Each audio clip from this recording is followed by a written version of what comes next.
I like to move it. I like to move it. Next time we'll bring you a proper crown. You like to move it. Welcome to The Vault with Financielle. This is a safe space where we talk all things life and money and no topics are off limits. Happy episode 14. Hey. Good morning. I saw Facebook memories, so it's really helpful to remind you about when you did stuff.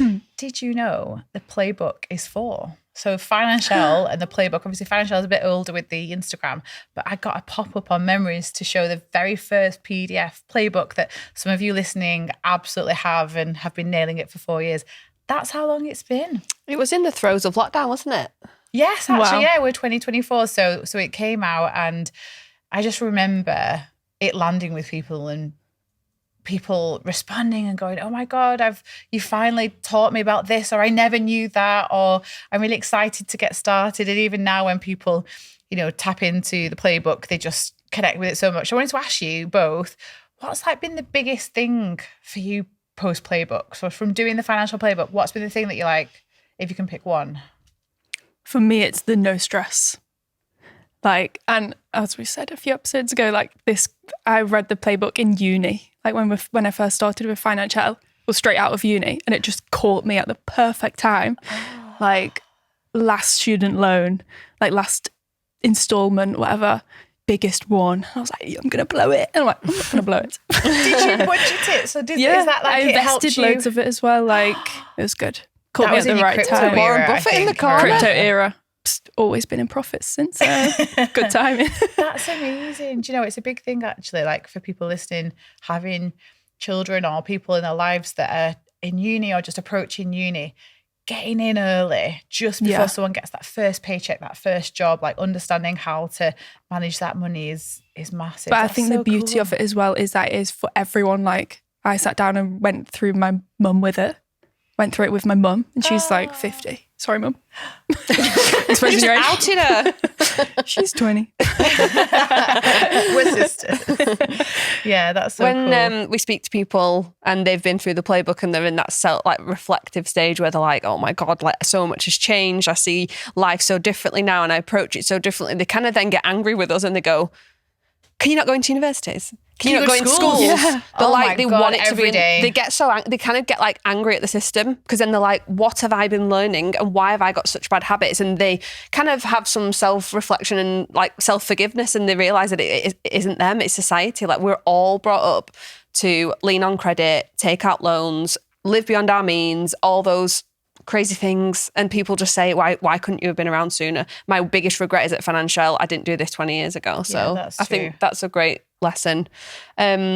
For me, I think sinking funds genuinely saves lives. The concept of putting money away, knowing that you're going to dip into it for a particular expense. We say it every time, Christmas comes around the same time every year. Yeah, every year I was paying it off months later.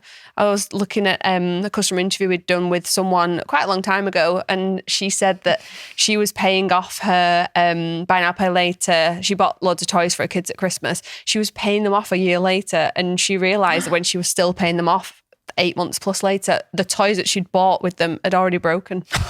That mental drain of paying for things after the fact. I used to put holidays on credit cards. Wouldn't dream of it now. How to make holiday blues the worst, even worse. Now I've got to actually pay for this holiday and I'm home. Yeah, the it's town's raining. gone.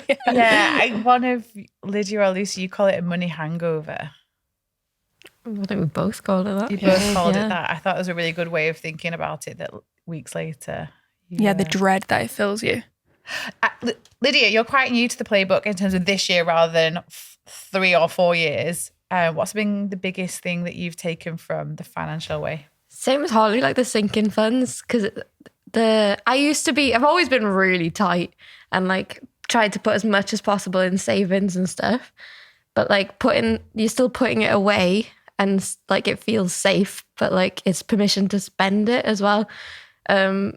So yesterday my friend came from the US and we went for food, and I just took out my little eating out fund instead of maybe putting on credit and then having to withdraw it from the savings and wait 2 days for my bank account to have any money in. Yeah, or feel guilty for going into your savings because because everyone's over the decision to spend and going, when people do that and live in that way, when they're building these big nest eggs, and you think you're a failure for pulling money out of them, but actually that nest egg could just be split up into loads of different places that you'd have permission to spend. The playbook isn't just for people that are overspenders, impulsive spenders, just go around willy-nilly keeping up with the Joneses. It's actually for people that feel that are guilt-ridden by spending. It makes you feel broke as well, because you're like, oh, I've got 72p in my bank, but then it's like, oh no, it's in a pot that I can just withdraw right now, so it's fine.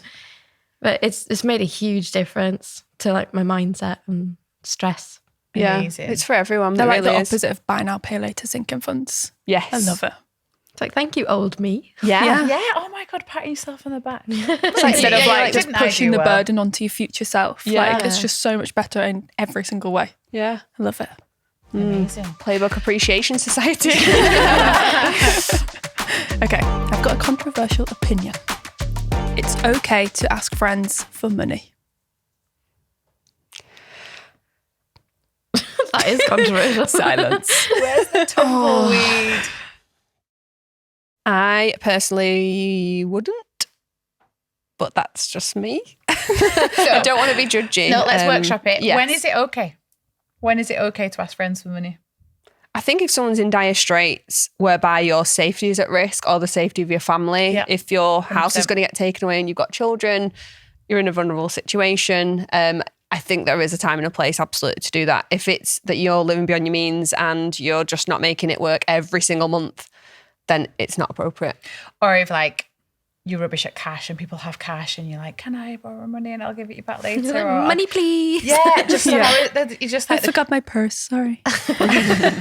I'll pay you back. But I feel like, the more practical side of it, as long as you're a very quick follow-up payer. Tell me the controversial opinion again.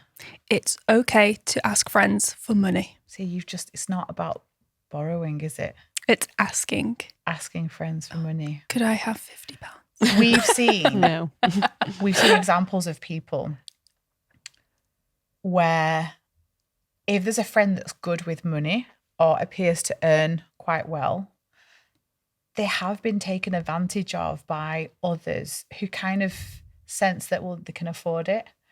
Do you know, like it could be, it might not be asking for money, although asking to lend money. I've heard that from some of our community members. I've heard that, I'm looking after my money. They know I've got savings, that, we talk openly about money, and I'm the one that they ask. And actually, on reflection, it's because of poor management on their part. But even if it is because of poor management, they shouldn't be asking a friend.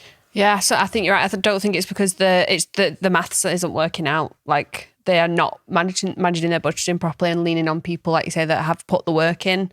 I'm sure someone in the community said one of their friends had asked them for money quite outright, and they were like, I actually don't know what to do. It puts people in a really awkward situation whereby you feel like your friendship could come in between your friendship. We don't want that. I just got this big thing about like family and friends, and we should never be borrowing money. Not unless it's for a necessity. And this is the point. So when you come into the financial community and you're doing the playbook, you need to build an emergency fund. And whilst you are in that space and you're trying to build an emergency fund, if an emergency comes in, like that's kind of where people end up relying on credit a bit more. It's really difficult to borrow from friends and family. Friends and family bail us out of lots of situations. So whilst it's helpful to have them there, I think as individuals, as a mindset, we need to kind of pretend that's not there. Pretend it's not an option. I think there's a difference between an actual need and an easy option. So thinking that it's easy to borrow, it's there's no credit terms to it, there's no electronics, it's just, can I just borrow this or can I have this? If it's a constant, like cash flow. People use friends and family as cash flow. They're like, oh, can you sub me? That's always like a thing, isn't it? And you can always rely on them. Yeah, I feel like it's very old school. I feel like back in the day when we used to speak to Nan and stuff, I think it used to be a thing where you would just borrow. Well, they had no money. That's so what I mean. It was literally hand to mouth and you would just all help each other out. I think the big thing is we all need to get to a position, if we can financially, where self-sufficient. it's just not an option. Yeah. Like credit, not an option. Don't use it. Just get into that mindset. I feel like dynamics when you borrow money across family is a really interesting one. We've heard it on the pod before where a friend's lent money and then Anything they do then is bougie. Anything. And the person's judgy. Yeah, or like, you're watching, you're more sensitive to it because something's changed in the relationship. It's like, they've just been to Marks and Spencer's. Yeah, I think there is that. And so the minute if you owe someone money for the takeaway, don't forget you owe, because if you are spending in the meantime, you could innocently forget, but like they'll be watching you. It changes the dynamic of the relationship. Bubbling tension.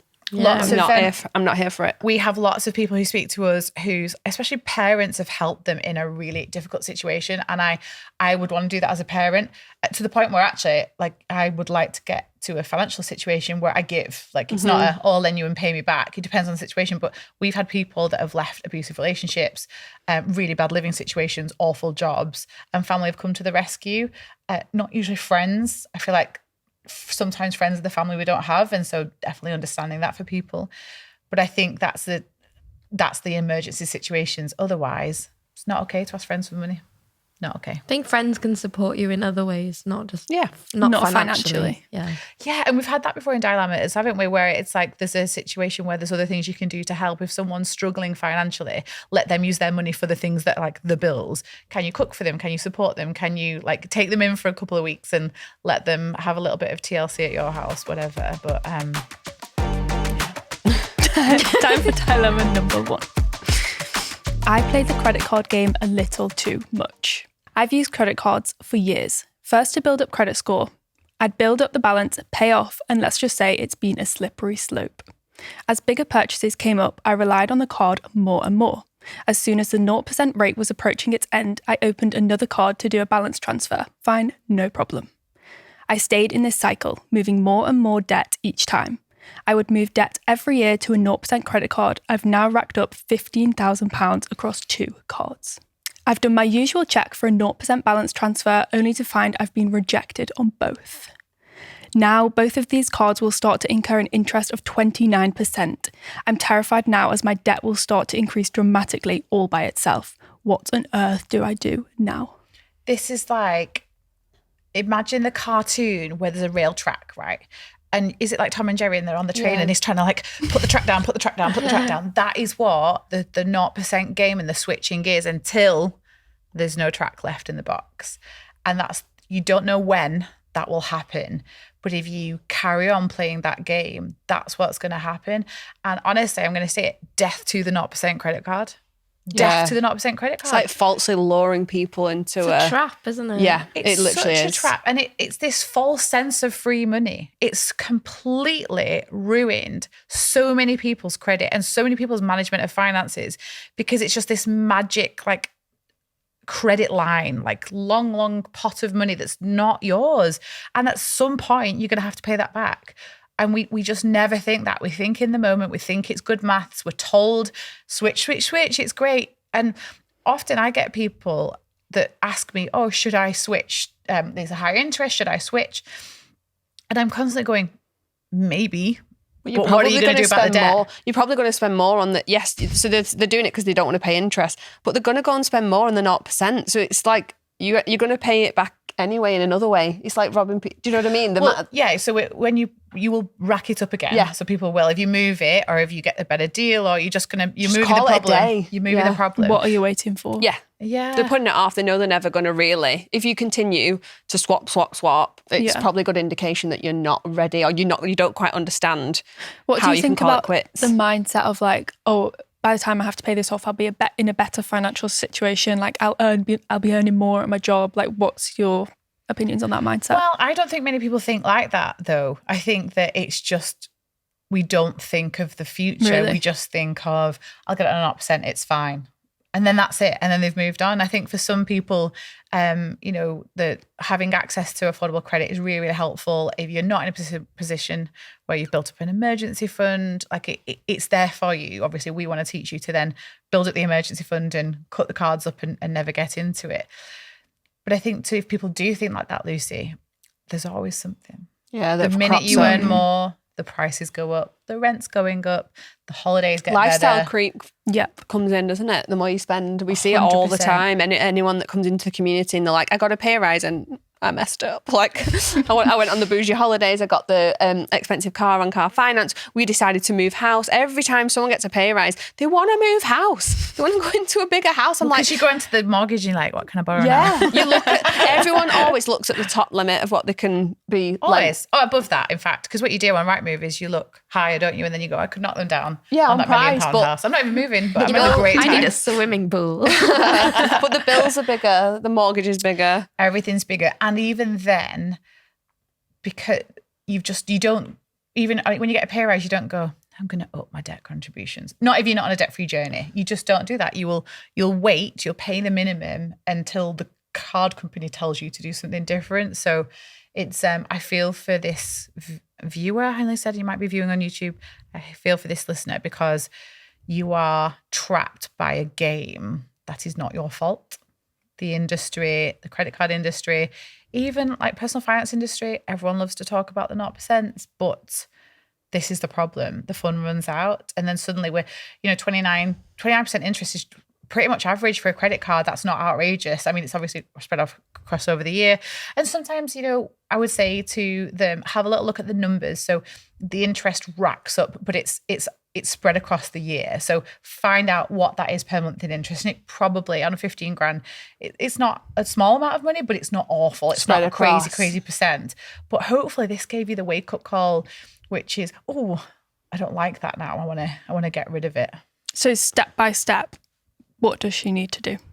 She has to, firstly, before doing anything, decide she's not going to play with credit anymore. Because if she is, there's just no point starting because this will all not work. If she does think, I've had it now, I've been burned, I've been scared, I'm not going to find myself in this position again, she needs to cut the cards up immediately, like literally cut them up. If there's sounds like there's 2 cards, 15 grand across 2 cards, cut them up and then either, especially now she's kicking into interest, choose the method that you're going to use, debt avalanche or debt snowball. Before that, build up an emergency fund. So she doesn't say whether she's got an emergency fund. We like 1 month's expenses because it can help cover the thing that you might have been using the card for. Yeah, people use it as a safety blanket because they're like, in case something goes wrong, I'll just keep one credit card open just in case. And 9 times out of 10 when we speak to people, they're like, yeah. It wasn't It was the credit card that went wrong. I put a holiday on it because all my friends are going. But I feel like committing firstly to not going into any more debt and cutting the cord and cutting those cards up and saying never again. Secondly, building that 1 month's expenses because that's going to help you, one, learn how to save up some money because you're going to need some money to overpay this 15 grand, but also to make sure you can fall back on it. And then 3, pick which one you're going to tackle first. If one of them remains on a lower percent, leave that and maybe go for the other one if they're of similar values. If one of them's smaller, sometimes it's easier to just get rid of the small one and do your budget. Get on a proper budget. Do not go light, like go all in hard if you want to get rid of this debt and live on less than what comes in and the difference, overpay that debt. And when you've cleared it, you'll have got to this point where you'll be really proud of yourself because you'll have learned how to save up money. You'll have got rid of this debt that's just been like gnawing at you and you'll just walk taller. You'll feel better. I used to have credit cards before I started the Financielle Playbook.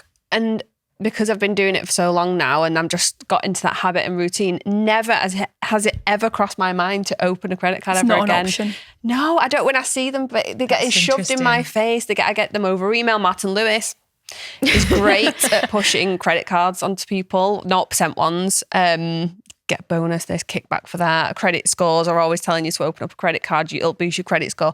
I never waver. I think it's because I've seen what life is like now. And you just want to say to someone, if you can follow this methodology, you will never feel tempted to rely on credit again. Buy now, pay later. And what? Like, I would never. That's so true, actually. I'm never tempted, ever. It's such a necessity for so many people. Yeah. But once you've seen the other side, You're like, why for would some I? people, it's like sobriety and realizing that I just never ever think about alcohol being a part of my life.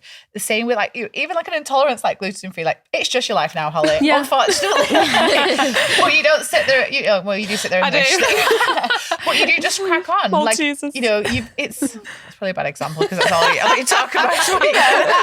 It's like wishing you could, never eat cake. You're not bothered, are you? I'm like rocking in a corner. Yeah, I'm fine. It's like if you were a vegetarian and like a strong vegetarian, Yeah. you're not going to look at meat and be like, I like don't eat any red meat and I get the ick now. Like, Yes. yeah, You get the credit ick. credit card get the ick. Yeah, we've all got the credit card. Yeah. Come and get the egg with us. Holly, I've never thought about that actually when you have got used to this way of life, it's really weird. And it's not because you earn more than other people. It's not because you get gifted money from secret places. No, I'm not. Tell us. It's just Leechy.com. Be signs. She's not here next week. it's just because you've seen the other side. Yeah, and you don't feel honestly. judgmental for people that do use it because you reflect back on what it was like. It's just so readily available. It's pushed on you from university age. It's how you pay for holidays. Yeah. It's how you bond with your friends by going on things like holidays and trips and whatnot and buying the same things that they do. But now I just wouldn't, it just never enters my mind. And you want to gift that feeling to someone. We're gifting it to you. Yeah. Like, can you feel the energy? Come in, get rid of the credit card debt. You'll do amazing. And also, don't worry about it. You're fine. Yeah. I'll get there. Amazing. Okay, community win time. Financielle has been instrumental in helping me be more intentional with my money and even going further by planning for my future. I'm a bit late to the party, 45. That's not late. That's not late. That's not late. Early. Sorry. But I'm hopeful I still have time to plan and invest for a good retirement, as well as things like college, cars for my son. I've always kept a spreadsheet of bills, therefore knew I had left over, but I never really planned or even knew what I spent the excess on. Thank you, Financielle. Amazing. I know who this is as well. She's a big really engaged community member, and she helps all the other people and keeps them. Really secret I know. identity. Yeah. Who She is. keeps them on the straight and narrow, always giving advice to people. But she mentions about, I hope it's not too late. It's not too late. 45, it sounds like you're well in control of what's going on. You've got excess, which is always a bonus, and not everyone does. It takes time to get there, and you've got it. Put it to good use. You know what you need to do with it. Amazing. Yeah. Never too late. It's definitely not too late, and just like amazing what you're doing for your son as well. He's watching everything, and so, like they do watch. Like even if you don't tell and preach, which a lot of us do once you start getting on the money journey, you're like, so we're going to talk about this. But they ask questions and they watch, and I think you said at the beginning, Lucy, but they'll feel the no stress. Yeah. They'll feel that. They'll be like, they will in the future. They'll have grown up in a calm household when it comes to money, and that is a gift that we've not talked about a lot, I don't think. Yeah, because when we speak to other people, what they would deem bad money habits are generally picked up around the household. They copy what their parents do. They mirror their type of financial behaviours. Subconsciously as well. It's not like a choice. Yeah, just like if someone's particularly strict with money and doesn't like spending it, they'll tend to follow those patterns, or they rebel against it. Yeah, and they're like, I never had money, my parents never let me spend it, and when I ever get money in my hands, I'm like, it's going to go, so I'm going to spend it. So yeah, the fact that she's already planning for her son's future. Yeah, amazing. Cool. If you'd like to send us your win, please head to the community in the app or email it to thevault@financielle.com. Ready for dilemma number 2? I'm ready for dilemma number 2. Is my partner going into debt for his son? Hi girls, I'm desperately in need of some help. So, my partner has a 14-year-old son from a previous relationship. He is so lovely and I feel so lucky to have him as part of the family. He spends one night a week and every other weekend with us and the rest with his mum. However, I'm starting to feel a little resentment towards this situation. My partner pays child maintenance for him, pays for all his hobbies, spending money, trips, clothes, school uniform, tech, basically anything he wants, needs or asks for. Not to mention, it's all expensive and top of the range stuff. Things we could never afford to buy for ourselves. I wouldn't have an issue with this if my partner could afford it, but he is thousands and thousands of pounds in debt. We have a modest income, he pays half the bills but doesn't seem to contribute much to days out and rarely spends money on our relationship, himself, myself or my child. I've tried having the conversation that maybe his stepson's mum can contribute more. She is quite well off but seems happy to let my partner pay for literally everything. Or he could just buy less expensive items, but this gets brushed off and ignored whenever I bring it up. Am I being unreasonable? Is there anything I can do or should I just accept it? Dynamics. There's so much going on here. How long have we got? Well, we need a part 2, don't we? Dynamics are massive here because This is step relationships. And I think what I've observed from people that we've worked with and helping them manage money in this situation is a couple of things. One, boundaries. So we really shouldn't comment on the other parent. We don't know. We don't know the earning situation. When she says she seems to not want to pay. You can never tell. She seems well off. She might seems not well be. off. Yeah. But even if she is, it's kind of the best. And it's hard to do because don't get me wrong, you will always sit there and go, well, hang on a minute and look, well, it's all right for them. But for your own mental well-being, we've found it works really well when people literally just blinkers on and kind of create that boundary. It doesn't really matter if they are a multimillionaire footballer or whether they are a big entrepreneur or whether they're literally on universal credit. It's not your business what money they have. And if you tell yourself that, you'll feel better because I think we can all you can make up arguments in the shower. And like, she's got looked at me. She's got a new handbag. We make up stories and it's a fun game. Like I'm so creative, by the way. Someone tells about this woman, like, what's she? So she's called Jennifer. She drives a Range Rover Evoque. She owns her own beauty empire. She's full of Botox, but doesn't feed her child. But I think that's the kind of caricature that you can make. Yeah, you got to let it go. Listen, and they may be wealthy and not spend any money on their child. It's just not That might be why they're wealthy. Money hack. It's not your space. So I think the first thing is to forgive yourself. As well, forgive yourself that thinking through. So when it comes to the other thing that she seems, I guess, stressed about is, before I want to move on to the debt, a little bit bitter that money's not going on her and them. She doesn't say, I want presents. She says like days out. And her daughter. And again, dynamics are really difficult when you've got separate children.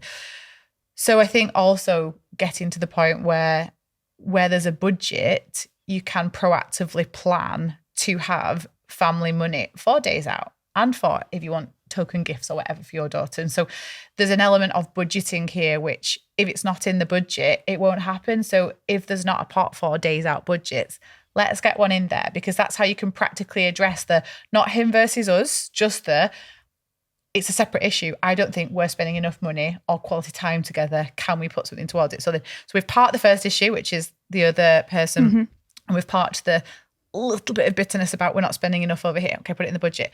So then we come down to maths, right? And this is where it's really difficult if you don't have combined finances to fully understand actually how much is being spent. You obviously know that he's in debt. You don't say we're in debt. And, if you're married, I don't know where you're at to with combined finances, but it's kind of your debt as well if it's his. It's probably a better thing to do is to come in and say, like, I think we should control our money together. I think we should set some goals. I think we should do some really aspirational things. But I think we are probably spending, even though it's him, we are probably spending more than we earn, and we're never going to get ahead. Like, what are our retirement plans? What are our house plans? What are our travel plans? We're never going to get ahead, so shall we? And you don't have to signal that the problem is spending money on his son. You can just get, okay, let's see how much we've got coming into the household, like we do a financial budget with the profit and loss account. Let's see how much is coming in, what's going out. And going backwards and looking what's going out. Yeah, because you're in focus debt. on the debt. Yeah, we don't want you to be in debt. So let's work out. And because the worst thing you can do is go in and be like, you're spending too much on your son. Yeah. It will you'll never get ahead. You'll never get anywhere. Right, it's really not the right angle. Whereas going, you're in debt. We want to hit some money goals together as a family. Let's look what's coming in. Not like, because sometimes you cannot push someone to do this type of stuff. It's the same thing when you want to get someone on a health journey. If you're like, I'm going out for a run, I'm feeling really good, lost a bit of weight, I'm eating really well, and your partner's just not in that mindset at all, and to try and pull someone into it can really just make them repel. Whereas if it's like, oh, we really want to go on some nice holidays this year, should we try and budget and see if we can get ahead? And then it will become uncovered, because it'll be like, oh, so let's go on last month's expenses and see, and it will just become very apparent. And it might just be a light bulb moment for him. He might not realise. He might not even realise. I'd say 9 times out of 10, if you don't budget, you don't know where your money's going or why you ended up in debt. And we don't know how old the boy is. 14. Didn't listen. So my 13-year-old literally wants for nothing. And so I really don't empathise enough with parents of teenagers that are having pressures about designer labels and requirements. Like, literally, she's just so relaxed. And imagine if you want the latest Nike Air Max and they're 150 quid a go, or you want the latest tech, or you want designer labels. that even Or just Prime. buying a top, well, Prime, So expensive. even just buying a top is really expensive. And so I think that that again is a different issue. It's not him choosing to spend more on son versus others. It's more that that's just kind of what it's like keeping up with the Joneses. And so therefore it's a really interesting conversation lots of us have to have with children. I spoke to a community member recently about this and was laughing with her about how to start saying, like, she was, you're listening and you'll know who I'm talking about. I know who you're talking about. She was like, sat down going, we're going to cut some subscriptions. They're going, no, not the Disney Plus, like, not the Prime. Like, and it's a funny, it's really hard for them because they're having to process, what do you mean? Like, why are we suddenly doing this? But sometimes you don't have to bring the son on the journey, but we do have to tell our children, no, sometimes. And it's really hard if they've been accustomed to a particular way of life. But sometimes to move forward, you have to go backwards a little bit.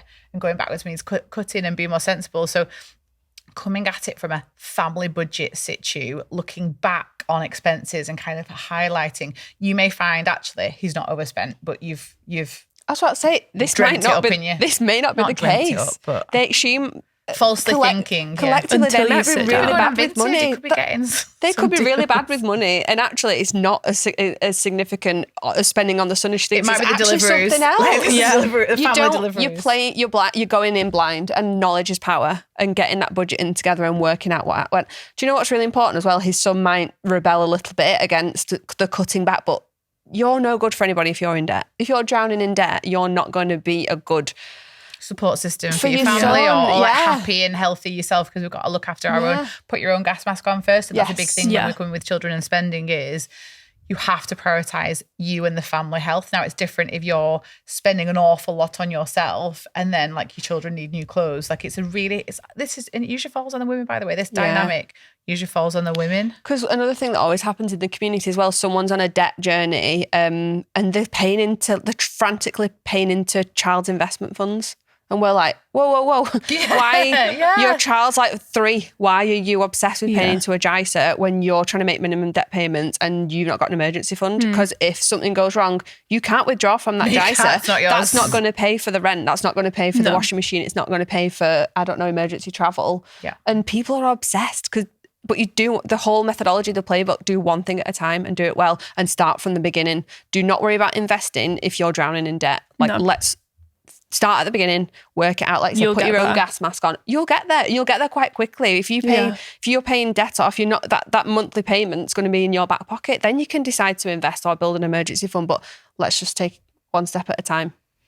One Yeah, step I at a feel like time. these blended families, they're so common to us all nowadays that it doesn't make it any easier, but the dynamics are very real. And so, having also a little bit of empathy with your partner about if he's not spending as much time with his son, and it could be like guilt money we've joked about in the past, it's very, very normal. But come at it together. Use this as a really good opportunity to look forwards, not kind of what's gone. But you can drag a horse. You can drag a horse to water, you can't make it drink. So you have to facilitate. And for men listening, women are really good at this. This will be happening to you and you won't realize. We are very good at facilitating a situation which ends up looking like it's your idea, but it was ours all along. Do you like Jafar off Oh no, I've just revealed all our secrets. Girl boss, Do you know- gaslight, gatekeep. That's my motto. Jafar off Aladdin. It's like the eyes, the snake thing. Ooh. We're going to pay off the debt. Where did you get that analogy from? Where did Jafar come from the back of your brain? I don't know, but it's a good analogy. Oh, good luck. And we're not like, I came in hard a little bit at the beginning because I just want you to protect you and you can control what you can control, and don't let this be a relationship issue. It doesn't need to be. Yeah. Let's budget and boss it. Any final words before we close the vault? Do you have any final words? Because you have, Offer They them are my to us final words. frequently. especially on this situation that she's found herself in. I would definitely agree with don't make it about the stepson. That is not your relationship. That's not your dynamic to manage. I think keep it as a relationship thing. Don't involve your child either. Yeah. That's not his responsibility. Like, obviously it's shared Not his responsibility, direct but responsibility. Yeah. I think just keep it as a couple.